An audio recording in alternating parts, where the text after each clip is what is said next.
Hey gearheads, and welcome to Garage Talk. I'm Corey and this is the 2023 Mazda CX-50, a more off-road focused crossover from a brand really known for its on-road performance. And in this video I will take you on a quick tour of this CX-50 and tell you what makes it stand out amongst all the rest. Stay tuned.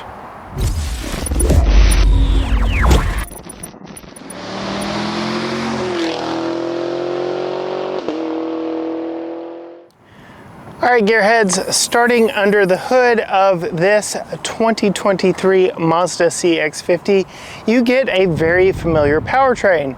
This is the same twin-scroll supercharged 2.5 liter Turbo 4 that is in many of their other products. And here in this CX-5 Premium Plus all-wheel drive, this one makes 227 horsepower and 310 pound-feet of torque. It is mated to a 6-speed automatic transmission with manual modes because it is a Mazda and you will want to drive it very sportingly. This one does, like I said earlier, have all-wheel drive, which means it comes with some all-wheel drive off-road goodies because Mazda really is hoping that this is the future of their off-road intentions. The styling of this, as we take a tour around the exterior of it, does lend itself to looking more rugged than anything else in their lineup right now. When I close the hood and you take a look at it, it very much looks very wide, low, and mean. This is a very deceptive vehicle in its overall packaging because looking at it online like you are now, and even looking at it by itself, it looks a whole lot bigger than it actually is. And that's because it is so wide and so low compared to some of the other vehicles. Think the CX-5. Parked next to the CX-5, it looks much smaller overall, and that's because the CX-5 has a much more bubbly design to it, whereas this is very low and wide. And I absolutely love how wide this hood is, how low it is, and just how it has a very muscular stance. Moving down, you get an updated look on the typical Mazda grille.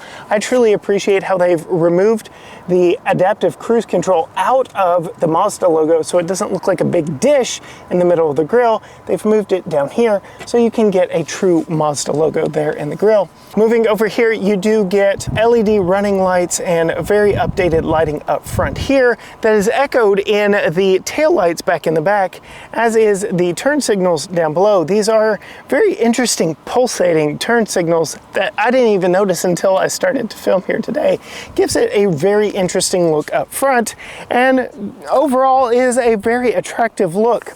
You will notice that most of these side sills here, side vents, are closed off, but there is actually an opening right here to let some air in and through to help air get around this long, low, wide vehicle. But let's move around to the side and check out some of what's going on over there. Moving to the side is where you'll really see the difference in the CX-5 and the CX-50. This actually rides on an extended version of the CX-30, smaller crossover, and when you see that next to this versus the CX-5 next to this, you can really see the similarities. This is really a much more flattened out, stretched version of that CX-30 than the CX-5, even though the CX-50 name kind of leads you to believe that.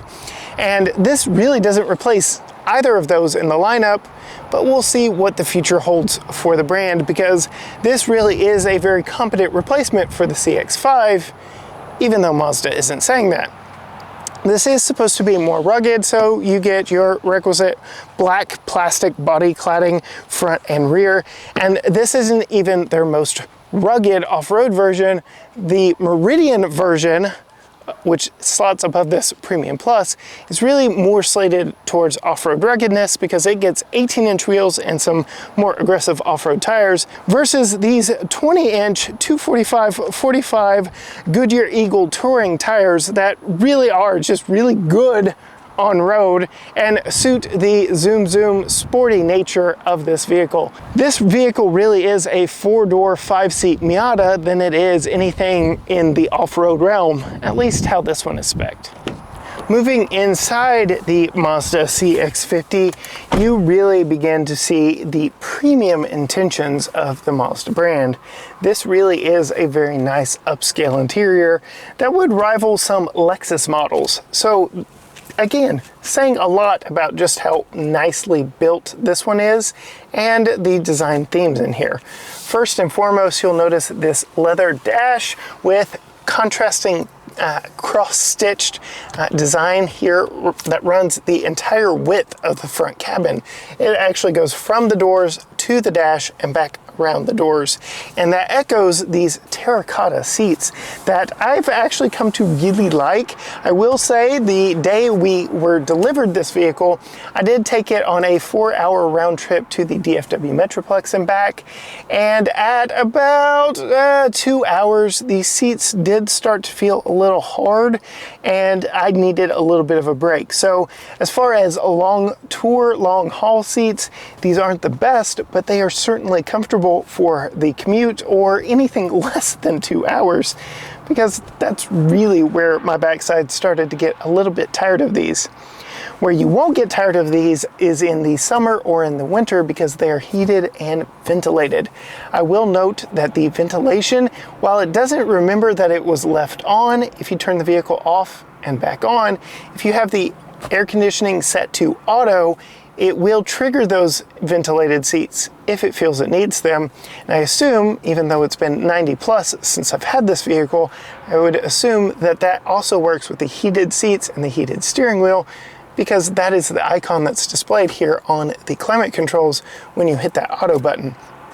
Very simple climate controls overall to use, not much to them. They're just right here, made very simple. That is right below the very large but very inset color touchscreen infotainment. And because it is so far away, you will find yourself using the Mazda knob down here. I like having this as an option. I even like the shortcut buttons of the navigation, the sound, and the home screen, as well as the back button, all conveniently right here by your right hand. Makes for very easy changing and going through things up there, as well as the volume control. I like being able to change the volume without even looking up. And you also have redundant steering wheel controls, so I really like all of that. Back here you have a Qi wireless charger that ironically has not worked for my iPhone 12 Pro Max, but it has worked for my wife's 11 Pro Max.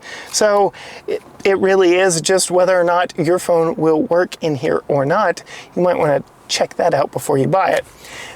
The inclusion of this control here and the Qi wireless charger means the cup holders are kind of far forward, and if you buy a very large drink from Whataburger or Sonic, you're probably going to be hitting these controls up here from the ventilation.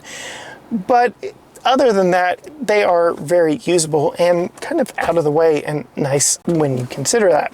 Little storage cubby back here, auxiliary power outlet right up there. Inside this dual opening center glove box, you do have two USB-A, no USB-C in this 2023 model. Seems a little bit behind the times, but if you haven't converted to USB-C, you'll be thankful that you have plenty of USB-A ports in here.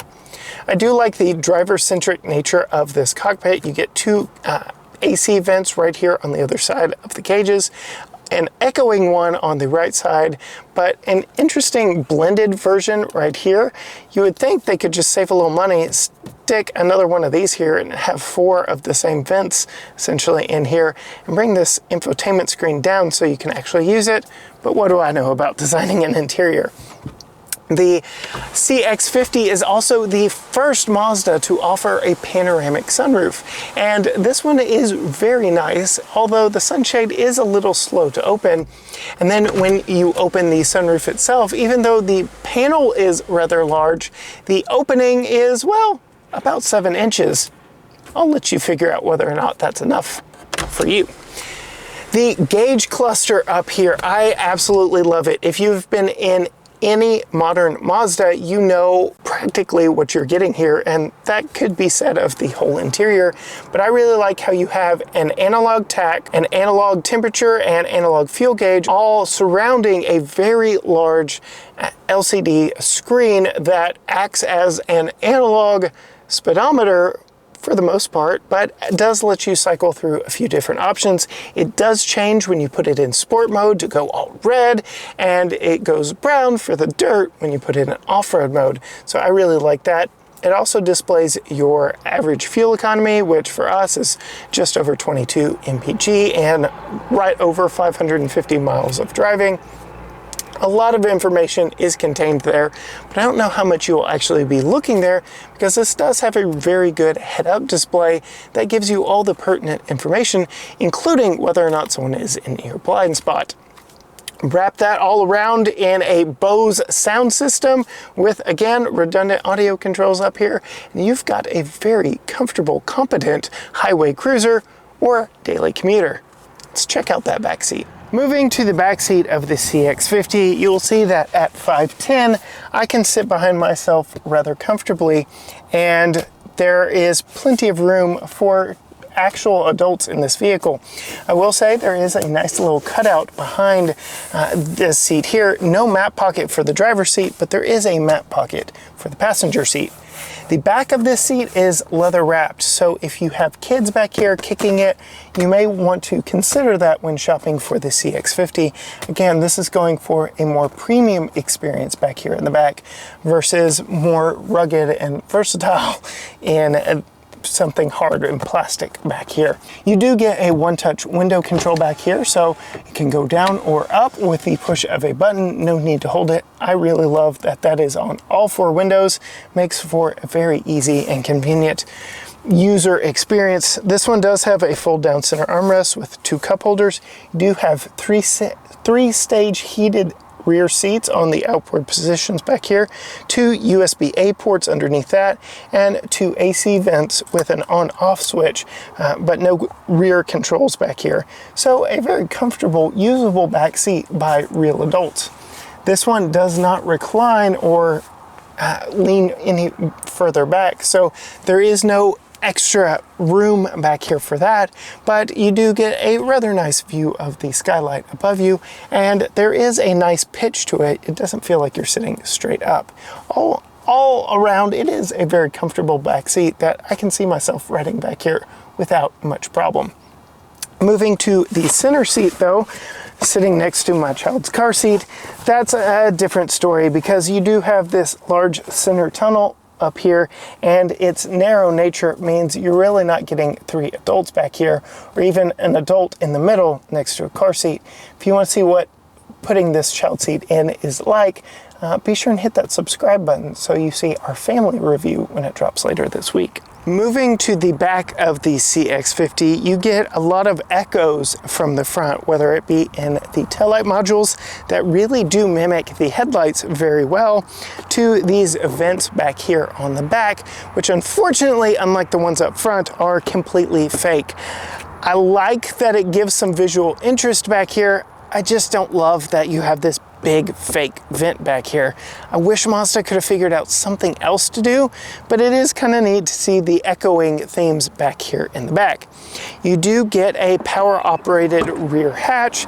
Again, I'm 5'10", just to show you how wide this thing opens.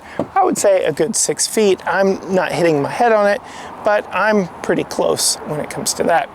Moving back here to the rear cargo compartment, it's actually rather large, and it takes advantage of the extra space over the CX-30 because it is a stretched version. You do get manual releases for the 60-40 split rear bench seat, which I absolutely love that you can access that not only back here from the back, but from the side as well. You do get some deeper pockets here on the side to put some extra items, and there is a bag holder right up above them. So I have found myself, when I go grocery shopping, putting the bags in that little well and hooking the handles on this little clip here really keeps stuff from rolling around when I take advantage of the powertrain and the suspension in this vehicle. You do have a false load floor that hides a temporary spare tire and the subwoofer for the Bose sound system, which is actually inside that spare tire. I can't imagine that putting the spare on this vehicle would be a whole lot of fun, and that's why I hope I never have to experience it, or neither do you. A very nice, usable cargo compartment for a family of 3 or 4. for sure. All right, gearheads, I've got to just show you exactly what I mean. The auto setting on the air conditioner in this vehicle is rather aggressive and is perhaps one of the first vehicles I don't actually use it, even though it means that those ventilated seats are going to come on in the heat of summer when I start the car. You hit the auto button, it takes just a second. It realizes, oh, it's warm outside, and then it absolutely just blows you away. And yes, it's still going. It is on full blast right now. Yes, I know I've got it set at 68, but manual controls are good for me when it comes to the AC in this vehicle. Just know, if you are in a warm climate, this AC, well, it works very well and will blow you away if given the opportunity, both literally and figuratively, I guess. But setting off in the CX-50, I do like how you get a proper mechanical drive selector here that will allow you to very quickly hop in and just be familiar with how to drive the vehicle. I did mention it is a 6-speed unit, and many other automakers are doing 8, 9, 10 speeds in their vehicles, but with this turbocharged 4, I really do think 6 speeds is the right gearing for this vehicle, because it never felt like it was needing power or needing just a little bit more. And then you do have a manual mode so that you can get in it and just go, and you can either use the gear selector right here, or you can use the paddles on the back of the steering wheel. I've actually found myself using this more than the paddles because I truly appreciate how pulling it to you is plus, pushing it away is minus, which is backwards to some and the correct way to others. But getting this out on the road, this is the true happy place of this Mazda CX-50. That very peppy, energetic, 277 horsepower, 310 pound-feet of torque, 4-cylinder with all-wheel drive means this light, fun little crossover really just wants to go. This really is a really fun family vehicle for 4 people, whether that's adults or parents and kids. You really can have the best of all worlds with this, because this really, like I said earlier, is like a 4-door, 4-seater Miata than it really is an off-road Titan of any sorts. The steering on it is very tight and sporty and really lets you dial in and point the vehicle exactly where you want it to go, and it gives you the confidence that the vehicle's actually going to do that when you turn the wheel. It is a very, very sporty crossover, and again, lends itself to those MX-5, those Miata roots that Mazda is known for. And then when you want to pass somebody on a back road, just give that a few taps and you're off to the races. Come on, Mustang. I'm in a crossover. Let's go. Now, I haven't even mentioned sport mode yet, so this does have Mazda's My Drive or Me Drive, but just a quick tap up puts it into sport mode, which, if left to automatic, allows the transmission to do a little bit more of what I want it to do and really keep this vehicle in the power band where I want it. So again, you don't need to use the manual mode of this 6-speed automatic, but it's there if you want it, and rather fun. And one thing I've really noticed from my time with this engine, you have to listen very carefully, and on this textured pavement, I can almost guarantee you my microphones will not pick it up. But I can tell you, honest to goodness, from sitting here in the driver's seat, you can hear that turbo blow-off valve every time you release the throttle when you are having a little bit of spirited driving fun, and just makes for a little more addictive, enticing drive when you are out carving corners. Speaking of carving corners, the instrument at hand is a very good steering wheel. It is hard and padded and very softly leather wrapped. If all of that meshes together in your brain, and that you can tell where the edges of it are. It's got a good grip to it, but it also has enough padding that it doesn't feel like you're just grabbing a piece of wood. It's a good steering wheel. It's a very good steering wheel, and I already mentioned it is heated, so in the cold months, you're good there. I already mentioned its turn-in feels very direct and sporty in nature and does a really good job. And the overall design is very nice. I like how there isn't much to it. The center horn button is very small and compact and hides the airbag very well. The 3 spokes on it are very small and slim, so it doesn't look like you're just looking at a hunk of plastic.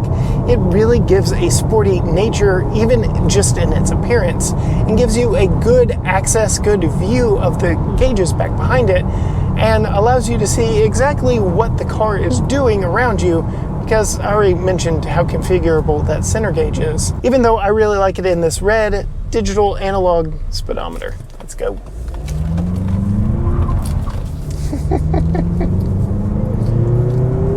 Yes, this car is a blast, and again, letting it do its own thing does pretty good. And then I already mentioned how much I love hearing that blow-off valve when you let off the gas. Let's see.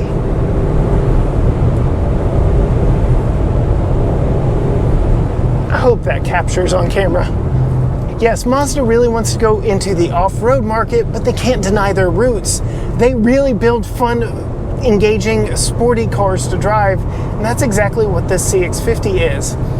Even though this shares a platform with really the last 2 Mazda vehicles that we've tested here on the channel, in the MX-30 electric crossover thing and the CX-30 smaller version of this really does feel premium, upscale, and very sporty and very fun to drive. Well, there you have it, gearheads. A little more thorough and in-depth review of this CX-50 than when I tested it earlier this year in April at the Texas Motor Speedway.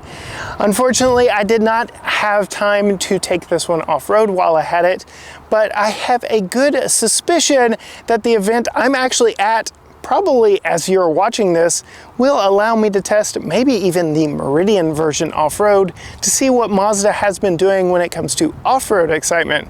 Because when it comes to on-road excitement, I really like this vehicle. It is everything that Mazda does right. The powertrain feels like it is just the right amount of power. The transmission has a rather fun manual mode that I have found myself using way more than I have in any other vehicle, and does a pretty good job if left to its own devices as well. The engine sounds pretty good, even if I'm fairly certain there's some piped in fake engine noise on the inside. And if you listen carefully, you can hear that turbo blow-off valve when you're in sport mode, having a little bit of fun. Yes, I actually really like this more than I thought I would. I'm just surprised by the packaging. Parking it next to my wife's Jeep Cherokee Trailhawk, I was just surprised by how long and low this really is and how small it really looked in that compact segment. Something to consider if you are shopping for a compact crossover yourself. If you liked what we have done here, be sure and hit that subscribe button down below and ring the bell so you are notified every time we post a new video. If you want to see what we're doing before it is here on YouTube, go find us on Facebook, Instagram, and TikTok, all at GT Garage Talk. If you want to know my wife's behind the scenes things before she gets to drive these, go find her on Instagram at Female Consumer. And if you want to see or listen to our award-winning podcast, go to gtgaragetalk.com or just search for GT Garage Talk on your favorite podcasting platform.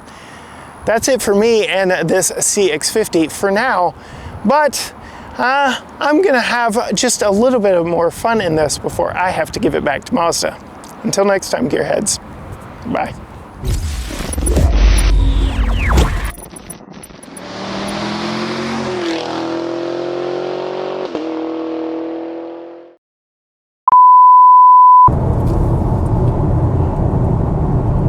You just had to get in front of me.